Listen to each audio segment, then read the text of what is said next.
Lucia Vega froze mid-polish as billionaire tech CEO Victor Reeves waved a document in Mandarin before his executive team, her secret fluency burning in her throat. "Anyone who can translate this acquisition proposal gets my salary for a day, $27,400, Reeves announced, nudging aside Lucia's cleaning cart with his Italian leather shoe. The conference room erupted in laughter as executives exchanged knowing glances. Lucia kept her eyes down, focusing on the circular motion of her cloth against the mahogany table. "Maybe we should just use Google Translate," joked Derek Willis, VP of Operations, his Harvard-class ring clinking against his water glass. "Probably more reliable than whatever discount service we'd get otherwise." Lucia's phone vibrated in her pocket, a reminder of the eviction notice. 72 hours before the court hearing that could leave her family homeless. $27,000, the exact amount standing between dignity and desperation. Her fingers closed around the jade translator's pen in her pocket. Her father's final gift. A skill hidden, a heritage denied, a chance dangling before her. Would revealing her true self to those who looked through her bring salvation or merely new humiliation? The question hung in the air like a prophecy as she slipped from the room, invisible once more. Lucia hadn't always been invisible. 15 years ago, she was the bright-eyed 8-year-old who amazed her teachers by switching effortlessly between 3 languages. Her Chinese mother, Min, had met her Dominican father, Raphael, at an international student exchange in Boston. Their love story had flourished despite cultural differences, bound by a shared passion for languages and education. "Words build bridges between worlds," Raphael would tell Lucia, his voice gentle as he taught her to write characters that danced across the page. By 10, she could translate conversations between her Chinese grandparents and Dominican relatives, earning proud smiles from both sides of her family. The jade translator's pen had been her 13th birthday gift. Cool and weighty in her palm, its smooth surface interrupted only by carved characters spelling "Knowledge illuminates." When she held it close, she could smell the faint sandalwood scent of her father's study, where they'd spent countless hours poring over texts in multiple languages. "This pen belonged to a great scholar," her father had explained. "Now it belongs to another." 3 months later, Raphael Vega was laid off from Reeves Enterprises during a strategic restructuring. After 15 years developing the company's Asian market partnerships, he was discarded with a severance package that barely covered 2 months' rent. The health insurance disappeared overnight. When the persistent cough turned out to be stage 4 lung cancer, the medical bills accumulated faster than the rejection letters from his job applications. Lucia remembered the night her father had returned from an interview at a competitor, his face ashen. "They can't hire me," he'd whispered to Min. "Reeves has blackballed me throughout the industry. Something about proprietary knowledge." 6 months later, Raphael was gone, leaving behind $43,756 in medical debt, a heartbroken family, and a jade pen that Lucia now carried everywhere as both talisman and burden. Min took on 3 housekeeping jobs, her engineering degree from Beijing University, useless without American credentials or connections. Lucia's dream of a linguistic scholarship evaporated when Min's first stroke hit, forcing the 17-year-old to abandon her senior year and find immediate work. Now, at 23, Lucia's days followed a punishing rhythm. Cleaning offices at Reeves Enterprises from 4 p.m. to midnight, caring for her partially paralyzed mother until dawn, grabbing 3 hours of sleep, then translating academic papers online from 8 a.m. to 2 p.m. under the pseudonym Linguistic Bridge. The anonymous translation work paid $22 per hour, far better than her cleaning job's $14 to $25. But clients were inconsistent, and revealing her identity risked losing the healthcare coverage her mother desperately needed. 60 hours of work each week. Every month, $200 for rent on their 1-bedroom apartment, $463 for her mother's medications, $275 for the payment plan on her father's medical debt, $190 for groceries, $145 for utilities. The arithmetic of survival left nothing for savings. For 5 years, Lucia had moved through Reeves Enterprises like a ghost, emptying trash bins while executives discussed billion-dollar deals. She'd learned to make herself invisible while her ears caught everything: strategic acquisitions, product launches, personnel changes. Her fluency in Mandarin, Spanish, and English transformed meaningless background noise for others into valuable intelligence for her. She knew Victor Reeves had cut employee retirement contributions while purchasing a $14.2 million vacation home in Aspen. She knew Derek Willis had taken credit for the Singapore expansion strategy that junior analyst Priya Sharma had actually developed. She knew the company's public commitment to diversity masked systemic wage gaps. Maintenance staff were 87% people of color, while executive leadership was 94% white. Knowledge without power. Intelligence without opportunity. Lucia cleaned their coffee rings while understanding every word they said about Asian markets, Hispanic consumers, and untapped multilingual demographics. The irony wasn't lost on her, but irony didn't pay bills or prevent evictions. And now, the 72-hour countdown had begun. Her mother's disability appeal had been denied again. The final eviction notice would be processed Monday morning. Without $25,000 for back rent and legal fees, they would join the invisible ranks of the displaced, those who built, cleaned, and sustained the city without being welcomed by it. The document appeared on Reeves' desk at precisely 10:17 a.m. on Friday morning. Lucia noticed because she was polishing the glass trophy case nearby, close enough to see the Shanghai postmark and the logo of Huangtech Innovations, one of China's largest semiconductor manufacturers. She also noticed how Reeves's perpetually composed face flickered with momentary panic. By noon, the executive floor was in chaos. Urgent meeting notifications pinged across monitors. The translation team was scrambled. Then the bad news delivered.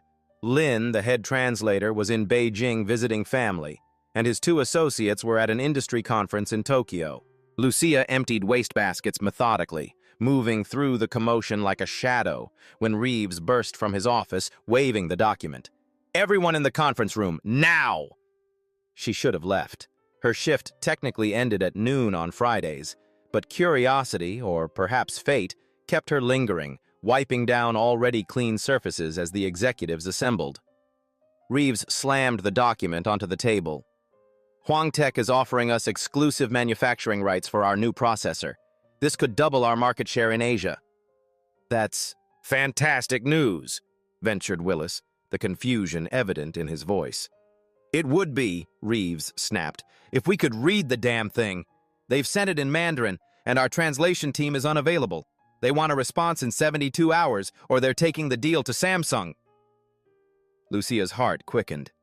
She recognized several characters visible on the cover page, technical terms her father had taught her, specifications for semiconductor manufacturing tolerances. "Can't we use a service?" asked Priya Sharma. "For something this confidential and technical?" Reeves scoffed. "Do you want our competitive advantage leaked to every tech firm in Silicon Valley?" The executives shifted uncomfortably. Lucia's cloth moved in silent circles on the credenza. "I'll make it worth someone's while," Reeves continued, his voice taking on a performative edge as he noticed her presence. "Translate this 30-page proposal accurately in 48 hours, and I'll give you my daily salary. That's $27,400. The room fell silent. Then Willis laughed, others joining nervously. "Maybe even the cleaning lady can try," Reeves added, gesturing toward Lucia. "Though I doubt they teach Mandarin in housekeeping school." More laughter, sharper this time. Lucia kept her eyes down, but her fingers tightened around her cleaning cloth. "We'll divide it among the team," Willis suggested. "Use translation software for the first pass, then clean it up." "Fine," Reeves conceded. "But remember, 72 hours until Huang walks. And these documents don't leave this building. Security protocols in full effect." As the executives dispersed, grabbing copies of the document, Lucia noticed 2 things.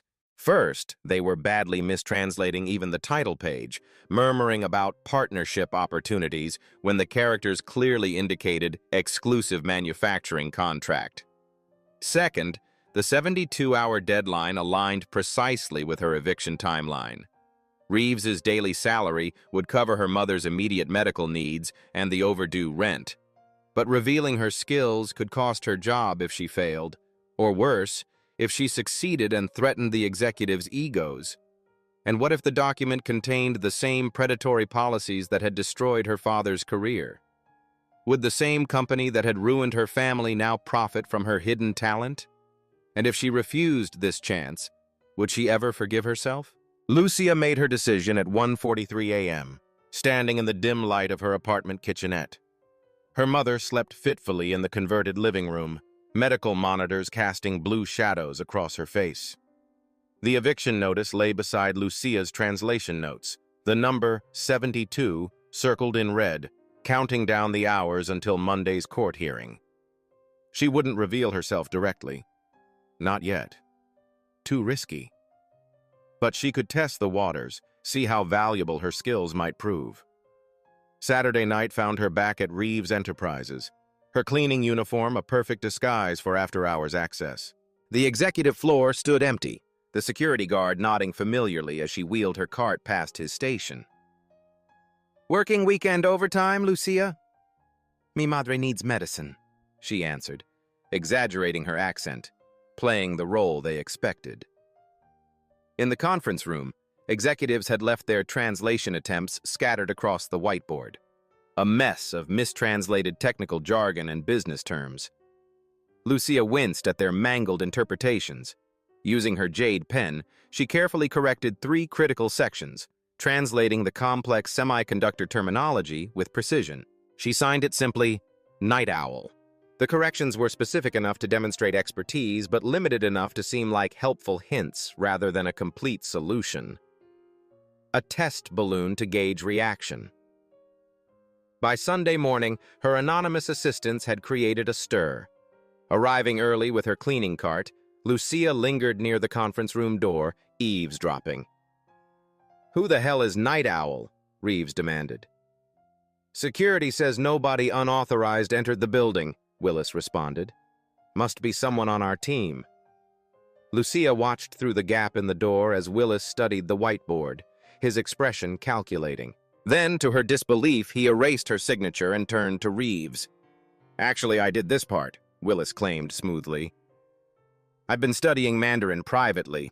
Didn't want to make a big deal of it until I was more fluent, but given the emergency..." Reeves clapped him on the shoulder. "Finally, some initiative around here. Take point on this, Willis. Coordinate the team's efforts." Lucia's small victory turned to ash. Willis, promoted to project lead based on her work. The injustice burned, but she couldn't afford indignation, not with only 48 hours remaining before eviction. That night, with her mother finally asleep, Lucia spread the photographed documents across their kitchen table. Working through the technical portions, she discovered something that made her blood run cold. The contract included provisions for workforce optimization requirements, language that would allow Reeves to lay off 300 workers at the manufacturing plant in exchange for reduced production costs. Among those workers would be her mother's cousin's family, who had finally found stability after immigrating last year. Lucia sat back, the jade pen suddenly heavy in her hand. Complete the translation anonymously and enable more families to suffer? Or reveal herself and risk everything? Her phone buzzed with a text from her supervisor. "New security cameras installed in executive wing. All cleaning staff must complete tasks before 7 p.m. until further notice." The window was closing. With her after-hours access restricted, Lucia resorted to desperate measures. During her Monday shift, she hid in bathroom stalls during breaks, translating frantically on scraps of paper. She worked through lunch in the supply closet, racing against both Reeves's deadline and her own, now just 58 hours until the eviction hearing. By Monday evening, she had completed translations for roughly 40% of the document. She carefully placed more anonymous night owl notes in the conference room, watching as Willis continued claiming credit, growing more confident with each successful interpretation. The countdown ticked. 56 hours until eviction, 47 hours until Huang Tech's deadline. Lucia's eyes burned from lack of sleep, her hands cramped from writing. Her mother's condition deteriorated, the stress of potential homelessness causing her blood pressure to spike dangerously. "Necesitamos un milagro," her mother whispered that night, clutching Lucia's hand. "We need a miracle." What her mother didn't know was that Lucia had the miracle within her grasp. If only she dared reach for it. "We have a security breach." The words cut through Tuesday morning's executive meeting like a blade. Lucia, arranging coffee service, kept her expression neutral as the security chief played video footage showing a shadowy figure in the conference room after hours. "The cameras caught someone, but the angle doesn't show a face," he explained. "Could be industrial espionage." "Investigate everyone," Reeves ordered, "especially maintenance staff with after-hours access." Lucia felt Willis's gaze fixed on her. Had he connected her to the mysterious translations? By afternoon, security guards were interviewing all cleaning personnel. When Lucia's turn came, she played her role perfectly, the simple cleaner who barely spoke English, confused by complicated questions. "No understand problem," she repeated, hating herself for the stereotype but recognizing its protective power. "I clean only. No touch papers." The security chief seemed satisfied, but Willis lingered after the interview, his Harvard ring tapping against the desk. "Interesting," he said once they were alone. "You seem to understand English perfectly when I'm giving cleaning instructions." Lucia shrugged, eyes downcast. "Instructions simple, questions complicated." Willis leaned closer. "I think you understand more than you let on. Much more." That evening, Lucia found her locker had been searched. Her stomach dropped when she realized what was missing. The jade translator's pen, her father's gift, her talisman. "Looking for this?" Willis twirled the pen between his fingers when he cornered her in the empty break room. "Quite an unusual item for a cleaning lady. These characters here, they mean knowledge, don't they?" Lucia reached for it, but Willis pulled it back. "Security is very concerned about unauthorized items that could be used for corporate espionage. I've taken the liberty of filing a report." By Wednesday morning, HR had issued Lucia a formal warning for possession of unauthorized materials and suspicious behavior. Without her jade pen, her connection to her father, her confidence, Lucia felt unmoored, her certainty faltering. The eviction countdown showed 34 hours remaining. Her mother had been taken to the emergency room with chest pains, depleting their meager savings for the ambulance copay. The apartment manager had posted the final eviction notice, 48 hours until they would change the locks. Desperate, Lucia used her lunch break to access Willis's computer while he attended a meeting. What she discovered horrified her. Willis had deliberately mistranslated key sections of the Huang proposal, sections that would not only harm workers, but potentially violate international trade laws. Reeves was about to sign an agreement that could trigger investigations and massive fines. When she returned to cleaning duties, Willis was waiting. "I know it's you," he said without preamble. "The mysterious translator. I checked the personnel files. Your mother is Min Vega, formerly Min Liu from Shanghai. Your father worked here until we, how shall I put it, right-sized him." Lucia's mask slipped. "My father was an invaluable asset to this company." Willis's eyebrows rose at her perfect English. "So she speaks. I wondered how long you'd keep up the act." "Give me back my pen." "After I speak with immigration about your mother's visa status," Willis countered. "Expired, isn't it? Since your father's death? Would be a shame if authorities were notified."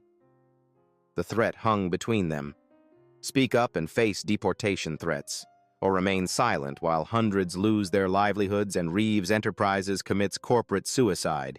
30 hours until eviction. 24 hours until the Huang deadline. Lucia had never felt more trapped or more determined. The emergency board meeting began at 9 a.m. Thursday, exactly 24 hours before the Huang Tech deadline.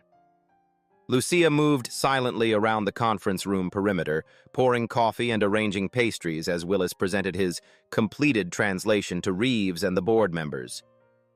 "As you can see," Willis explained, pointing to his PowerPoint, "the terms are highly favorable. Huang is offering exclusive manufacturing at rates 15% below market, with minimal quality control oversight." Lucia winced at his mistranslation. The document actually specified stringent quality control protocols with 15% higher tolerance standards than industry average. "Their only unusual request," Willis continued, "is accelerated production scheduling using what translates roughly as modified staff allocations." Lucia's hands trembled as she refilled the water pitcher. Willis was deliberately obscuring the mass layoffs the contract would require. "There's a technical section about the Liudong Moxing process that's still unclear," Willis admitted, butchering the pronunciation so badly that Lucia couldn't stop herself from flinching. Reeves noticed. "Something wrong with the coffee, girl?" All eyes turned to her.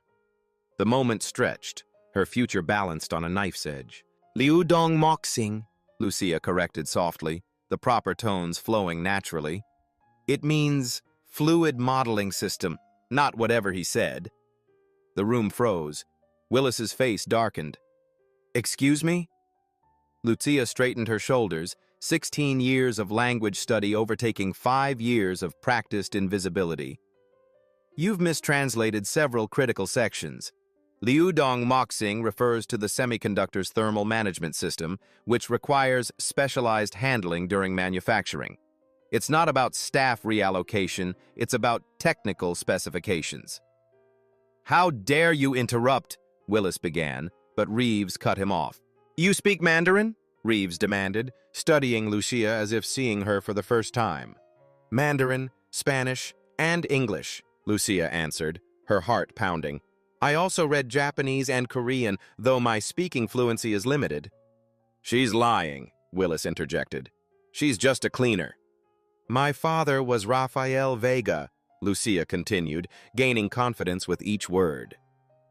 "He built your Asian market division before your strategic restructuring 5 years ago. He taught me business Mandarin and technical terminology since childhood." Recognition flickered in Reeves's eyes. "Vega. I remember him." "This is absurd," Willis protested. "She's probably working for our competitors." "Check my credentials," Lucia challenged, pulling out her phone to display her profile on translationbridge.com. "I work under the username Linguistic Bridge. I have a 4.98 rating with over 400 academic and technical translations completed, specializing in engineering and business documents." Reeves took her phone, scrolling through the impressive client list and testimonials, his business instincts clearly wrestling with his prejudices. "Willis, your translation mentions nothing about quality control protocols," Lucia continued, addressing the board now. "It also obscures the fact that Huang Tech is requiring you to lay off 300 manufacturing workers as a condition of the deal, which would violate 3 separate labor agreements you've signed."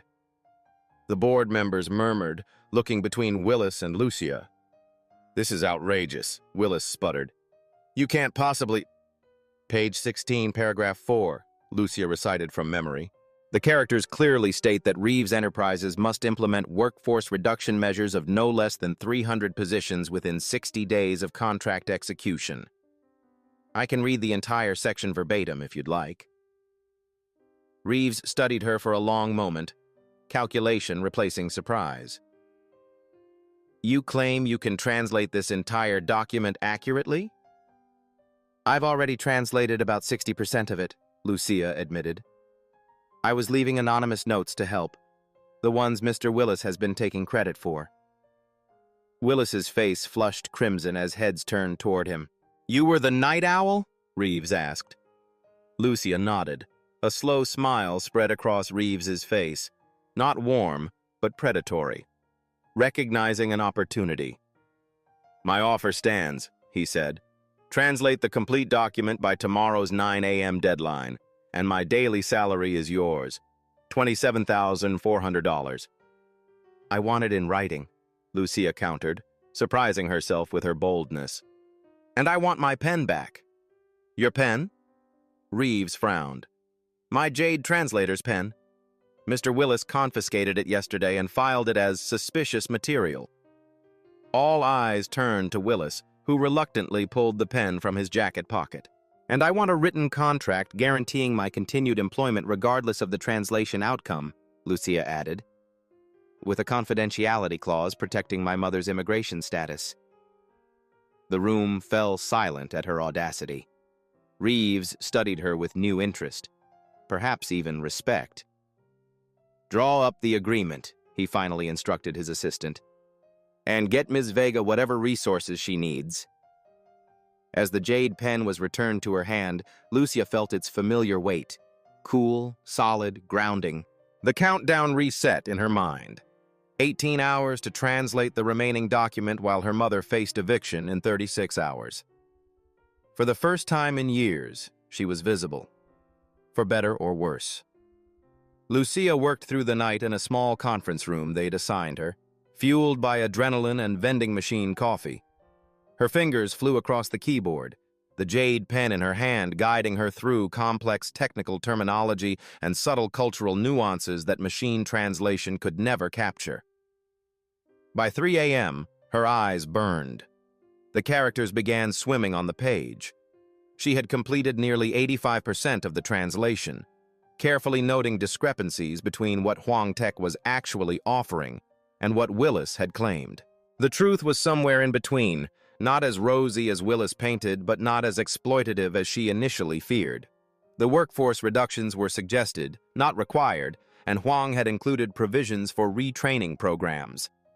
Her phone buzzed with a text from her neighbor who was sitting with her mother at the hospital.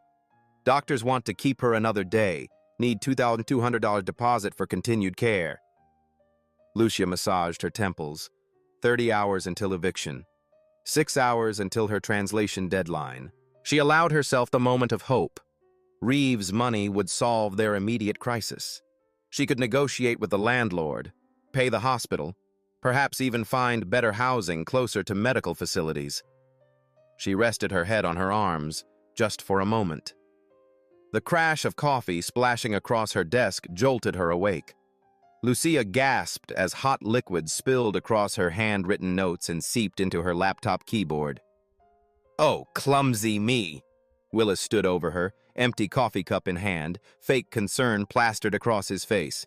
"I was just bringing you a fresh cup. You looked so exhausted." Lucia jumped up, frantically dabbing at the spreading liquid with tissues. Her laptop screen flickered, then went black. "My translation?" she began, panic rising. "Don't worry," Willis said with a smile that didn't reach his eyes. "I took the liberty of moving your digital files to my secure drive, for safekeeping. Can't be too careful with such sensitive material." "Give them back," Lucia demanded, her voice steady despite her racing heart. "I would, but unfortunately, there seems to have been some sort of corruption. Technical glitch." He shrugged. "These things happen." The digital backup was gone. 4 hours before deadline, Lucia would need to reconstruct critical sections from memory and the coffee-stained notes that remained legible. As Willis sauntered out, he called over his shoulder, "Reeves expects perfection, you know. One mistranslated clause could cost the company millions. I'm sure he'll understand if you need to. Withdraw from the challenge." Lucia's phone buzzed again, this time her landlord. "Eviction processor coming tomorrow morning instead of Monday. Legal approved acceleration due to repeated late payments." She stared at the ruined papers, the dead laptop, feeling the walls closing in. 3 hours of work lost. Mother in the hospital. Eviction imminent. Willis had outmaneuvered her at every turn. For one moment, she considered giving up, walking away, finding another cleaning job somewhere Reeves and Willis couldn't touch her. Then her phone rang. The hospital. Her mother's condition had worsened. They needed payment authorization for additional treatment. Lucia worked frantically, recreating translations from memory, her hand cramping around the jade pen. 2 hours passed. 3. As dawn broke, exhaustion overtook her. Her head drooped, eyes closing despite her best efforts. She awakened to Reeves standing over her, Willis smirking behind him. The wall clock showed 8:47 a.m., 13 minutes until deadline. "I expected this," Reeves announced, taking in her disheveled appearance, the scattered papers, the coffee stains. "People should stay in their lanes. Housekeepers clean, executives execute. That's why I'm rich and you're, well, exactly where you belong." He turned to his assistant. "Draft a termination notice. Clearly, Ms. Vega violated company policy by accessing confidential documents without proper authorization." "But our agreement," Lucia protested, "was contingent on delivery," Reeves cut her off. "And you failed to deliver. I can explain." "Call Translation Pro," Reeves instructed Willis, ignoring her. "See if they can start from scratch this afternoon. We'll have to ask Huang for an extension." Willis's triumphant expression said everything. Lucia sat frozen, watching her one chance at saving her family collapse under corporate cruelty. Her father's voice echoed in her memory. "Words build bridges between worlds." But what happened when those bridges were deliberately burned? Had she risked everything only to end up in a worse position than before? As Reeves turned to leave, Lucia's gaze fell on her bag where the edge of a notebook peeked out. Her father's research journal. She'd brought it for reference, forgotten until this moment. "Wait," she called, a new clarity cutting through her exhaustion. Reeves paused at the door, irritation evident. "We're done here." "My father worked on this exact technology," Lucia said, pulling out the journal. "The GX500 semiconductor series. He was part of the original development team before Huang Tech acquired the patent." She flipped through the journal, finding her father's detailed notes on the manufacturing process, diagrams, specifications, testing parameters. Information not even included in the Huang documents because they assumed Reeves Enterprises already understood the foundational technology. These notes contain details about the thermal modeling system that aren't explained in the proposal because they're proprietary knowledge. Lucia stood straighter, confidence returning. "I can complete this translation with technical precision no translation agency could match." "You have 10 minutes, Reeves said after a calculating pause. Lucia worked with renewed focus, her father's journal open beside her. The jade pen moved across paper with certainty, filling gaps, clarifying ambiguities, noting technical specifications that the Huang document only referenced obliquely. At precisely 8:58 a.m., she walked into the boardroom where executives had gathered for the Huang video conference. She placed the completed translation before Reeves, who scanned it skeptically. "The video call is starting," his assistant announced. Reeves hesitated, glancing between the translation, Willis, and Lucia.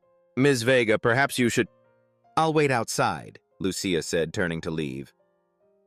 "Actually," came a voice from the video screen, "we would prefer if Ms. Vega stayed."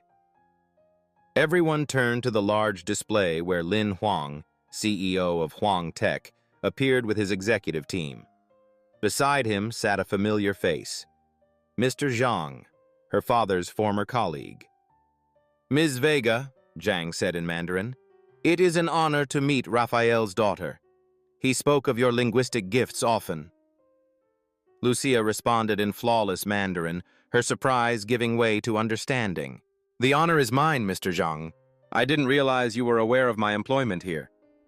"We weren't," Lin Huang interjected, "until our intelligence team noted someone was accurately translating our deliberately complex proposal. Few people could navigate those technical terms correctly." Reeves looked between them, understanding nothing of the rapid Mandarin exchange. Lucia switched to English. "Mr. Huang says they included technical complexities as a test. They wanted to see if Reeves Enterprises still retained the expertise my father helped build." And do we pass this test? Reeves asked cautiously. That depends, Lucia answered, switching back to Mandarin to address Huang directly. The proposal contains ambiguities regarding workforce requirements that could be interpreted as requiring layoffs. Was this intentional? A subtle smile crossed Huang's face. Very perceptive. We have concerns about Reeves' labor practices since Mr. Vega's departure. The workforce language was deliberately ambiguous to see how they would interpret it. Lucia turned to Reeves. Huang Tech is concerned about your company's approach to workforce management. They included that section as a character test. Willis stepped forward. This is ridiculous. She's making this up to... Perhaps, Lucia interrupted, Mr. Willis would like to explain why he deliberately mistranslated key sections and sabotaged my work? She pulled out her phone, showing security footage she'd recovered during her night of research. Willis clearly visible pouring coffee on her computer and deleting files from her directory. The room fell silent. Reeves's expression hardened as he watched the indisputable evidence. Mr. Willis, he said quietly, you're fired. Security will escort you out. As Willis was removed, protesting loudly, Huang spoke again in Mandarin. We will proceed with the contract on one condition, that Ms. Vega oversees the implementation as our cultural liaison. The jade pen moved confidently across Lucia's notes as she translated the conversation in real time, its smooth surface catching the light, leaving crisp blue characters that smelled faintly of sandalwood and possibility. No longer a memento of loss, but an instrument of her authority. They insist on working directly with me as a condition of the deal, Lucia explained, the power dynamic in the room shifting palpably. Reeves studied her, recognizing the leverage she now held. With the Huang deadline minutes away and millions at stake, he had no choice. Fine, he conceded. Ms. Vega will oversee the cultural aspects of the implementation. The video call concluded with Huang expressing his pleasure at finding Rafael Vega's legacy alive at Reeves Enterprises. As the executives dispersed, Reeves approached Lucia. It seems I underestimated you. Many people do, she replied simply. Our agreement stands.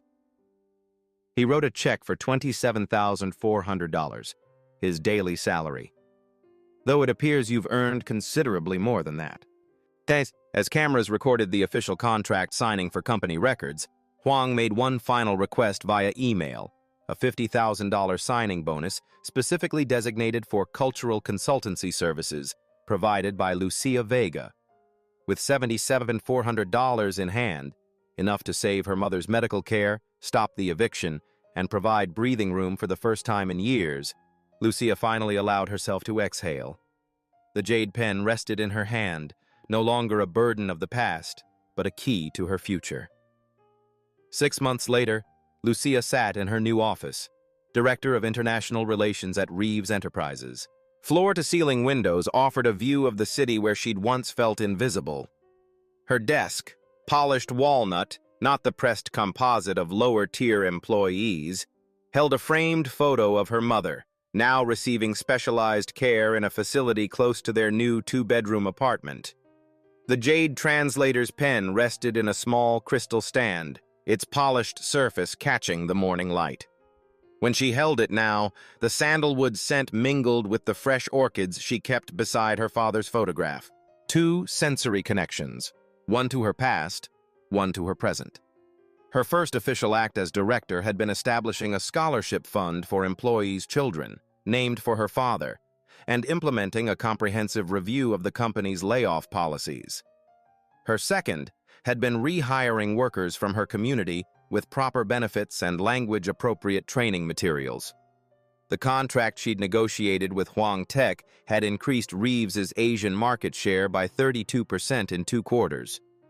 The board members who had once looked through her now addressed her as Ms. Vega, with the same deference once reserved for Reeves himself. Even Victor Reeves had developed a grudging respect for her, not from any moral awakening, but from the simple arithmetic of profit. Her cultural insights and linguistic precision had opened doors previously closed to the company. As Reeves himself had put it in the last shareholders' meeting, Ms. Vega's unique perspective has proven unexpectedly valuable. Lucia smiled at the corporate speak translation of "I was wrong about her." Her assistant knocked gently. "Your mother's physical therapist called. The improvements are continuing ahead of schedule." "Gracias," Lucia answered, allowing herself the small pleasure of using Spanish openly in these halls where she'd once hidden her multilingual identity. Her phone chimed with a calendar reminder. The monthly board meeting in 15 minutes. 6 months ago, she had been invisible in that room, wiping fingerprints from water glasses while executives made decisions that affected thousands of lives. Today, she would present her international expansion strategy, a plan projected to create 450 new jobs and increase company valuation by 18%. As she gathered her materials, her gaze fell on a newspaper clipping framed beside her father's photo. The business section headline read, "Reeves Enterprises stock soars on Asian partnership. New director credits immigrant father's legacy." The article highlighted her unconventional rise from maintenance staff to executive leadership, with analysts praising the company's unexpected talent discovery as a model for corporate diversity. What the article didn't mention was the 28 other maintenance and support staff members who had been promoted after Lucia implemented her Hidden Talents Initiative, a company-wide program that encouraged employees at all levels to showcase their skills and education. The former security guard with an engineering degree from Nigeria, the cafeteria worker who spoke 5 languages, the IT help desk technician with a gift for product design. Willis, meanwhile, had become a cautionary tale in corporate circles after his attempted sabotage went public. No major tech firm would touch him now. The last Lucia had heard, he was teaching business communication at a community college, ironically educating the very demographic he had once dismissed. Reeves himself remained unchanged at his core, driven by profit rather than principle, but had learned to recognize talent regardless of its packaging. He still referred to Lucia's rise as lightning in a bottle, rather than acknowledging the systemic barriers that had kept her hidden. But actions spoke louder than words, and his willingness to reform hiring and promotion practices had real-world impact beyond performative statements. As Lucia walked toward the boardroom, employees greeted her by name, some in English, others in Spanish or Mandarin, each interaction a small bridge between worlds. She carried her father's jade pen not as a secret talisman, but as a visible symbol of her heritage and expertise. The board members rose when she entered, a sign of respect that still surprised her. As she prepared to present her vision for the company's future, Lucia thought of her mother, now taking college courses online to refresh her engineering credentials, and of the cleaning staff who now looked her in the eye instead of averting their gaze. Visibility had its price, the scrutiny, the pressure, the knowledge that she represented more than just herself in these rooms. But invisibility had cost far more. The talent wasted, the voices unheard, the bridges unbuilt. "Good morning," she began in 3 languages, watching the board members' appreciative nods. "Today, we're going to discuss how embracing multiple perspectives transforms not just our culture, but our bottom line."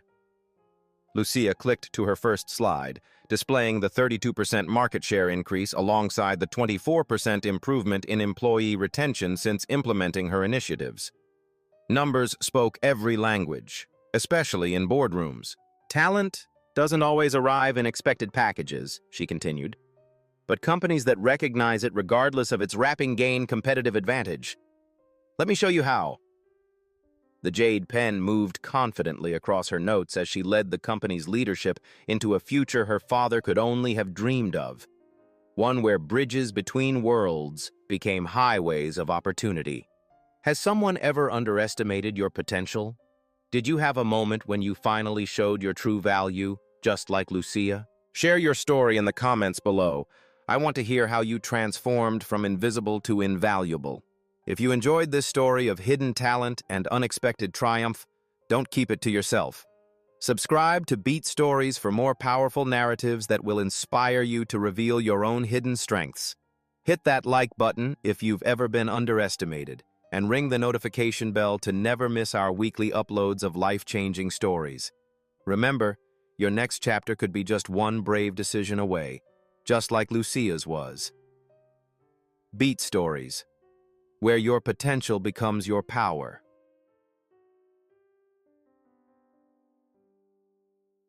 Behind every headline is a human story. At Beat Stories, we go deeper, where emotion meets evidence and drama reveals the system. If this story made you pause, reflect, or feel something, don't forget to subscribe. There's more to come.